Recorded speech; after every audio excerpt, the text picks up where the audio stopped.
desire one thing, and God's directions tell us to do something completely outside of what our desire is all about.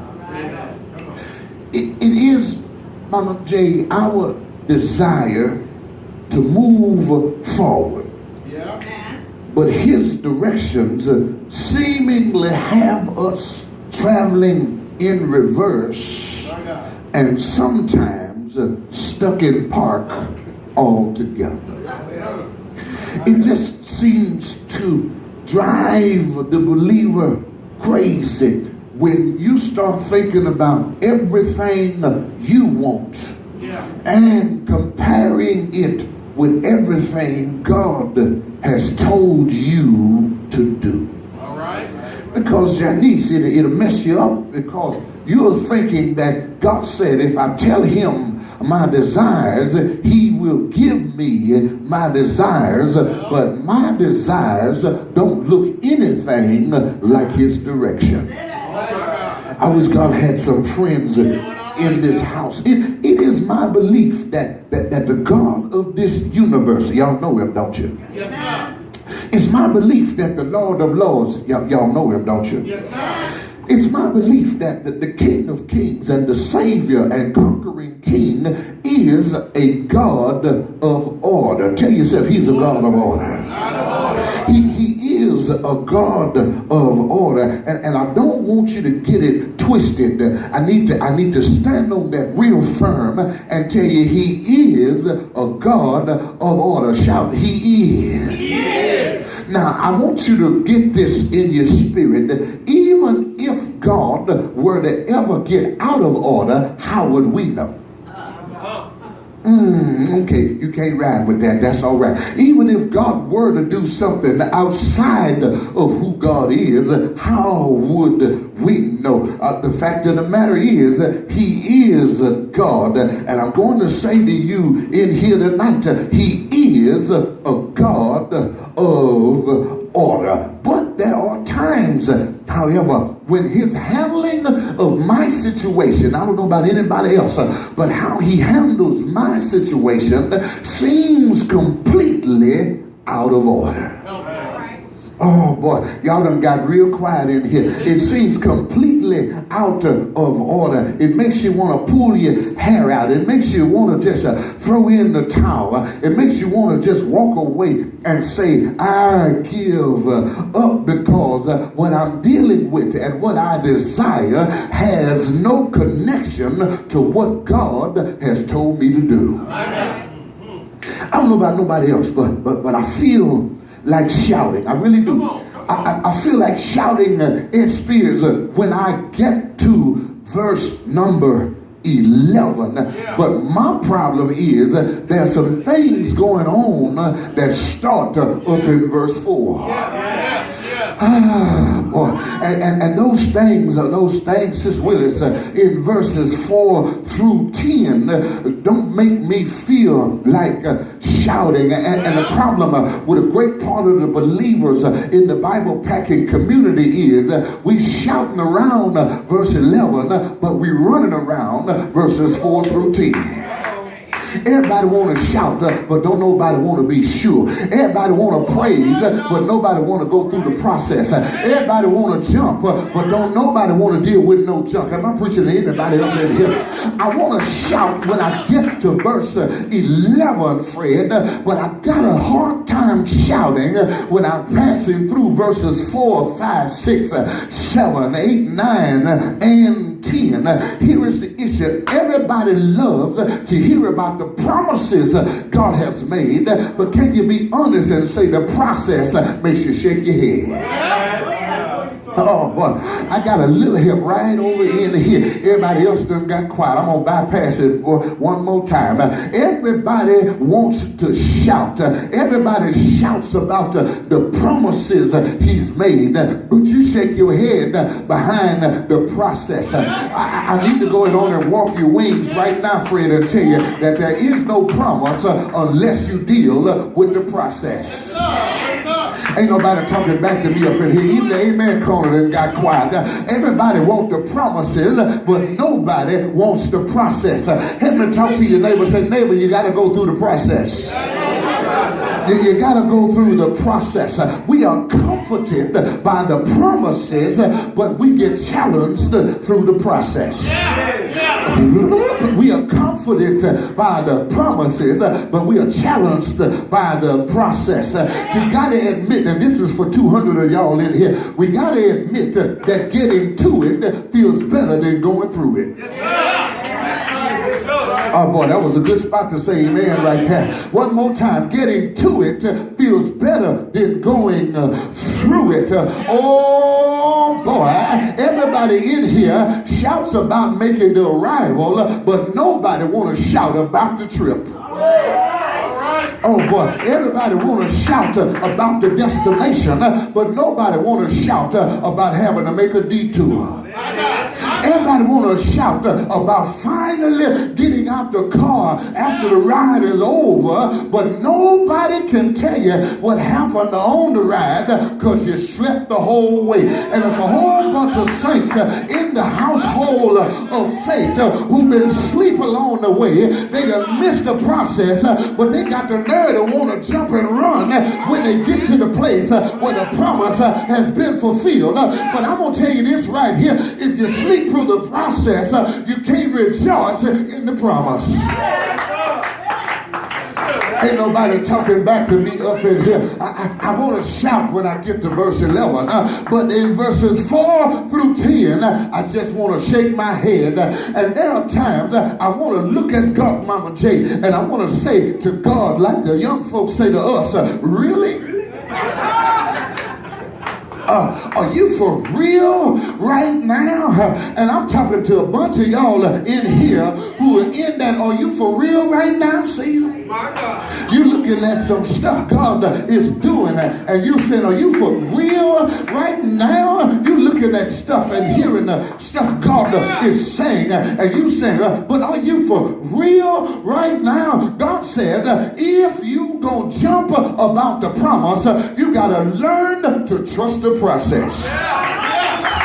Ain't nobody talking back to me up in here. I thought we was in revival. I thought y'all came to have some church up in this place tonight. Talk to your neighbor and say, you got to learn to trust the process. You got to learn to trust the process. So, Fred, can I tell them this right here? That if you don't learn to trust the process, you will never learn to appreciate the promise. Ain't nobody talking back to me in here. There's some lessons right here. And I'm going to try to get through as many of them as I can get through tonight. And these are life lessons. He was a life lesson talker. There are times when my location has been divinely designed. That's right. Verse 4 bears me out because God says in verse 4, I sent you here. You didn't wind up here on accident. Say that. Ain't nobody talking back to the preacher in here. You ought to look at your neighbor and say, this just didn't happen.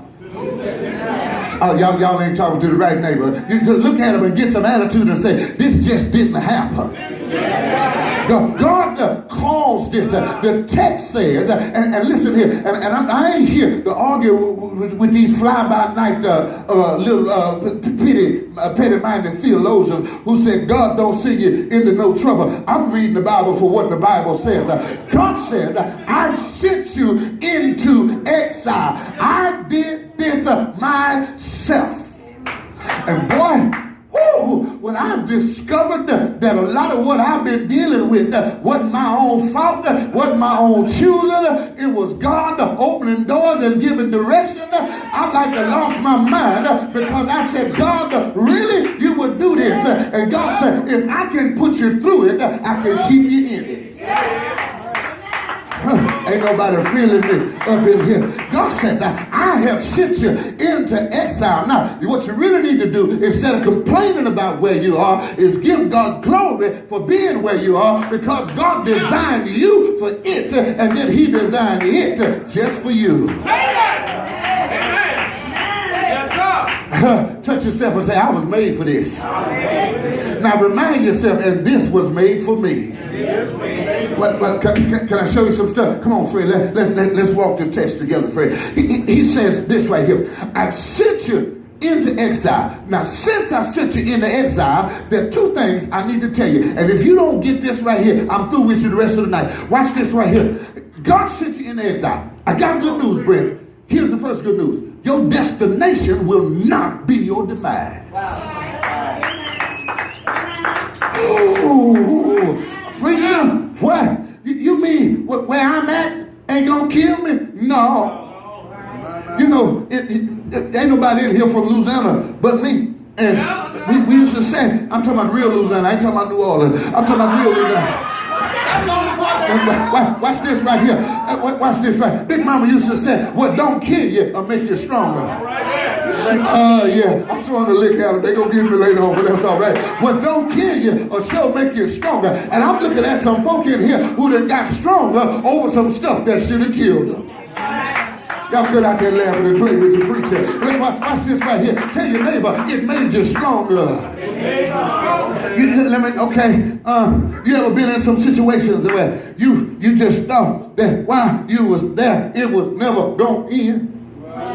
It's like you just keep hitting the rewind button, and every time you hit the rewind button, it come back worse than it was at first. Okay, they ain't feeling it right there. Lord, tell me something else to tell them. Okay, tell them this right here. It's like eating bad food when you're really hungry. It tastes real horrible, but you keep getting full. And then you finally say, I pray it run out. But the more you keep eating, they keep bringing you some more. You ain't feeling me up in here. Keep bringing you some more. Pork chop tastes like chitlins, unclean, like you're eating chitlins food. Just keep bringing you some more. But I'm here to tell you that where you are is not going to kill you. Oh, Lord Jesus, it's not going to kill you. Tell your neighbor, your destination will not be your demise. But I got something else to tell you. Fred, this is what messed me up with the text. You send me into Babylon, but you send me to deal with Babylonians. They don't like me. I don't like them. That's I-O-N-N. I don't like them.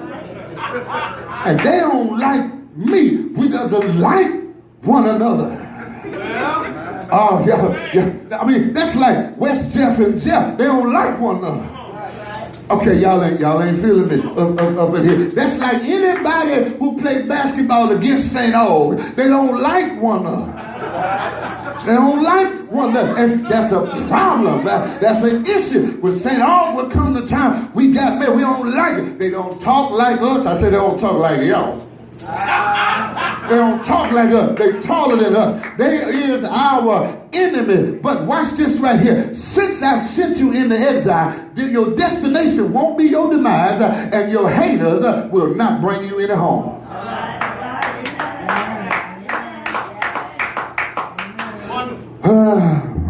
Will y'all get that? I hope y'all ain't dry.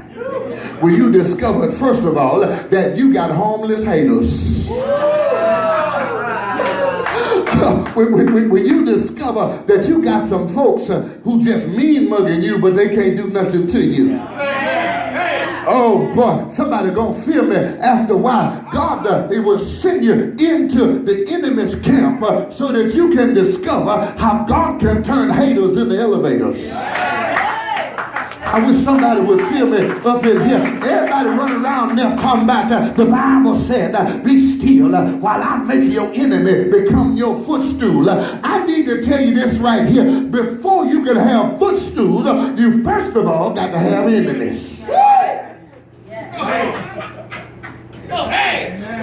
Everybody talking about my enemy gonna become my footstool, but they first of all got to become your enemy, and God will spin it around and make the same folk who try to keep you down mess around and push you up. That's the word.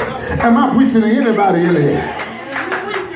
But then I got another life lesson for you. I hope this helps you.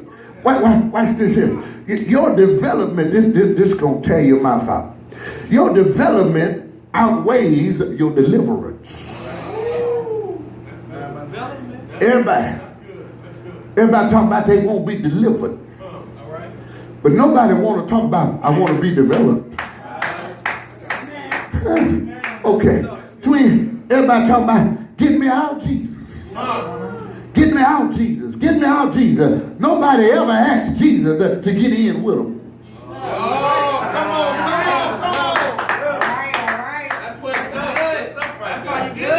Y'all ain't feeling me up in here. Okay, I couldn't get the Hebrew boys to come because they was chilling after a hot ordeal. And they'll tell you that what'll happen is you will wind up with company in your concentration camp because they say 1, 2, 3, where he come from? And what God will do, instead of delivering you, he will get in that thing with you and develop you. Watch this here. Your development means more than your deliverance. Because here's what happens. Here is what happens. If God keeps getting you out before you got the lesson, then what happens is you're going to get put back in another location. That's right. Oh, boy. Okay. I'm in verse 5. And a whole bunch of time, we can't get these repeat performances because we flunked the class the first 3 times. Okay, here's some instruction. We probably going to have to ride on this one here, Fred. God says to them, build houses. Okay, I'm trying to set it up. Now, you got me in the enemy's camp. You sent me here by your own doing. And now you're going to tell me to build houses. All right. Come on. The enemy all around me. That means, okay, Rhonda, that means I got to get my stuff from the enemy. I got to get my supply from the enemy. I got to build on the enemy's property. Come on. Chances are I'm going to be next door to my enemy. Well, and you tell me to build not a house, but a neighborhood. Yeah. Now, here's what you're looking at.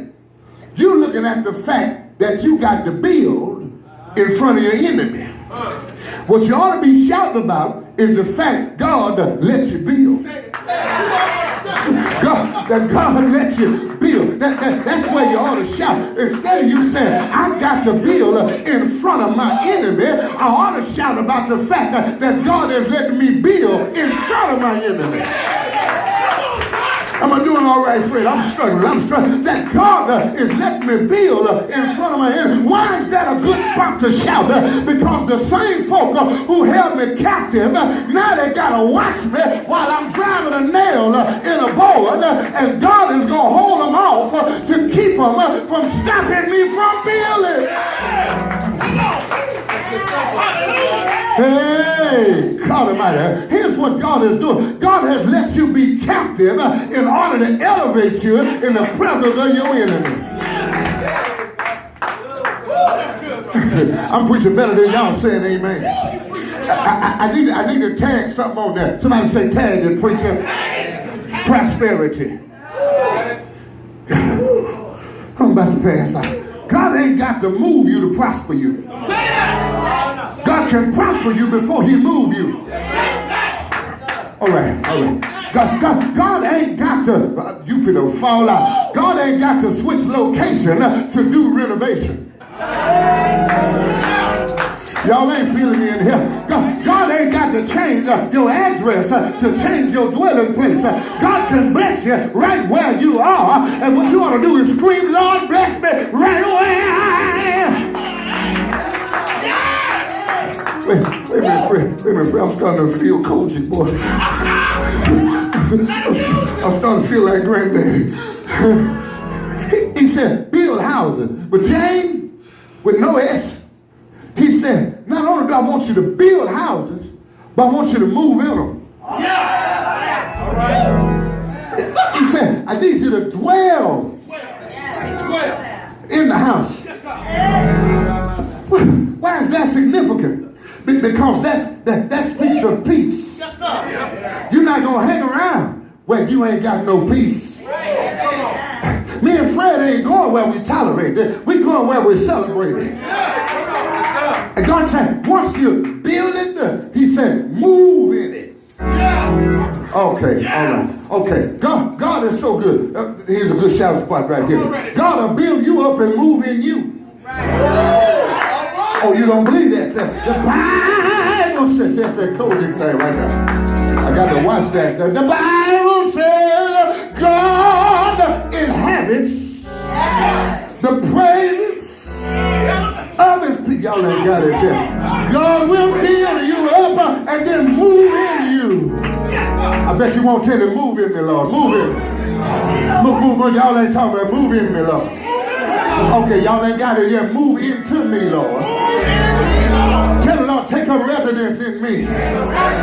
You know what? A whole lot of us treat our bodies like it's a hotel instead of a house. You know, a hotel, you check in and you can't move nothing around. They give you one key to one room, to one TV, to one bathroom, to one bed, and you can't move nothing around. But when you move in a house, you can move some stuff around. God said, build houses. Then God said, dwell there. Rhonda, this is yours right here. And God said, plant gardens. Well, that's big. Okay. That messed me up. Why? Okay. The house is prosperity. Right. The dwelling place is peace. Well, come on. But the garden is personal.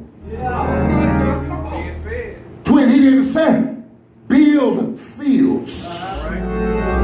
Because if it was a field, it would have been for the enemy. There are certain things you plant in a field that you don't plant in no garden. Oh, you don't believe that, huh? You ain't never seen no cotton in no garden. Amen. All right. You never seen no soybean in no garden. Y'all ain't feeling me in here. But you ain't never seen no greens in no field. You ain't never seen no snap beans in no field. All right. You ain't never seen no oranges, strawberries, grapes in no field. All of those things are in a garden. Y'all ain't feeling me here. And here's what God says. God says it's personal because I'm going to make it fruitful and faithful. Right there in the garden. So watch this. When me and Ed come out the house, we got to walk through the garden. Which means God will provide for me right where I am. Y'all ain't talking back to me up in here. And too many of y'all in here been planting in somebody else's field. But what you need to do is learn to cultivate your own garden. I'm going to make somebody shout in here. When they planted Jesus, they didn't plant him in a field. They planted Jesus in a garden. They missed that one too. And anything I put down in a garden, I'm looking for it to come up again. Mm-hmm. I gotta go. Build houses, dwell in them, plant gardens, and marry these people. Oh, wait a minute, Lord. You want me to marry the enemy? Yeah.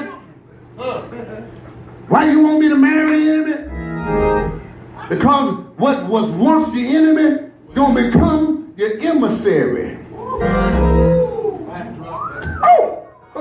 Oh boy. The enemy is the one who fights you. But the emissary is the one who fights for you. God, them some ugly folk. That's all right. Put them in the family. Conquer the Lord, take all kinds. And I've seen some some ugly folk come in my family. And after a while, they started having children. When I looked at them children, I said, I can't believe who your daddy is. And before you know it, the same folk that you thought was ugly, if you feed them long enough, they will begin to look just like you.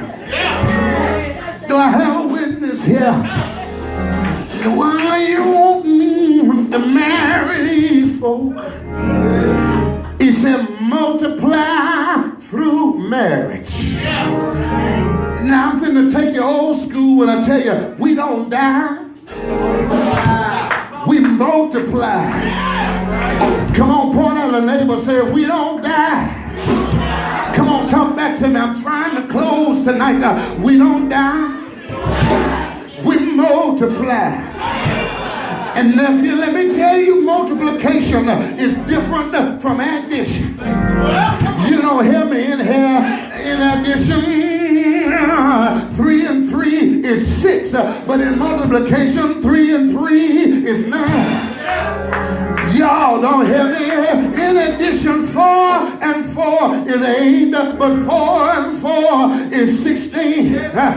Here's a good shouting spot when I tell you, while you adding to the family, God is multiplying your legacy.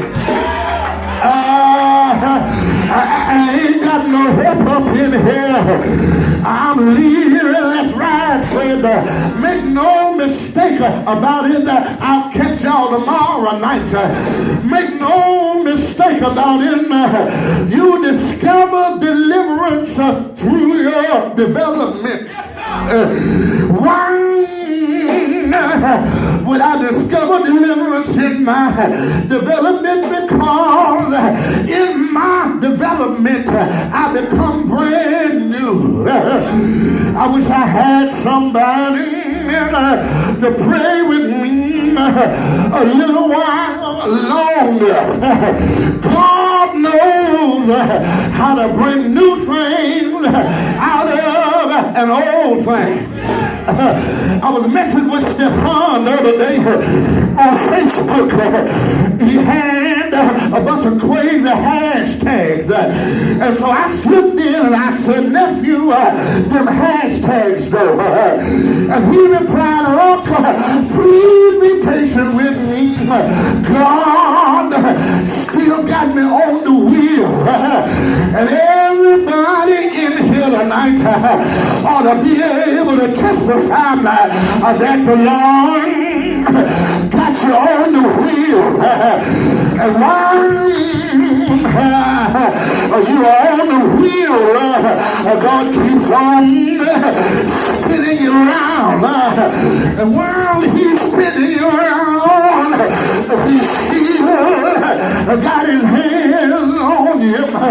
While he's spinning around, he keeps on working on you. And somebody in him ought to throw your hand in the air and put him down like you don't love the Lord and say, work on me in this season. And that's what I want him to do, James. I want the Lord to work on me.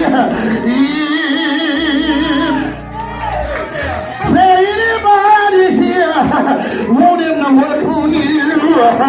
If there's you in here tonight, you ought to throw your hands in the air and wave them like you just don't care. And you ought to open up your mouth and say, work on me. Work on me. Point to you a neighbor and say, he's working on you. Now I gotta leave y'all in here tonight. When I tell you all this here, you might as well get comfortable.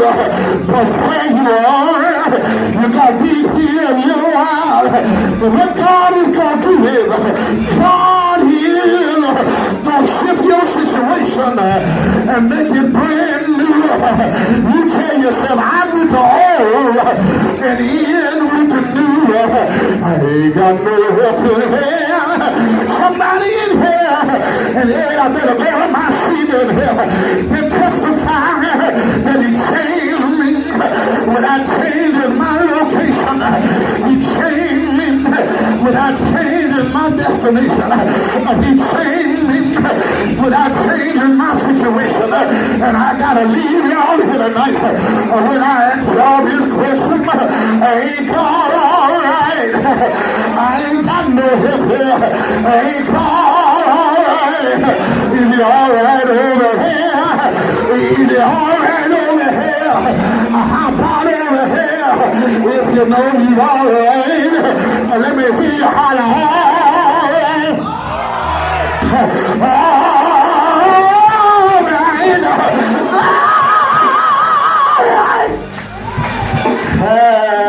That's enough in here.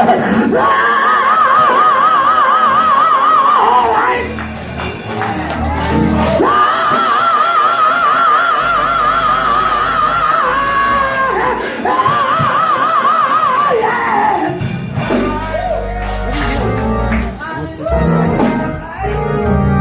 Somebody say he's all right.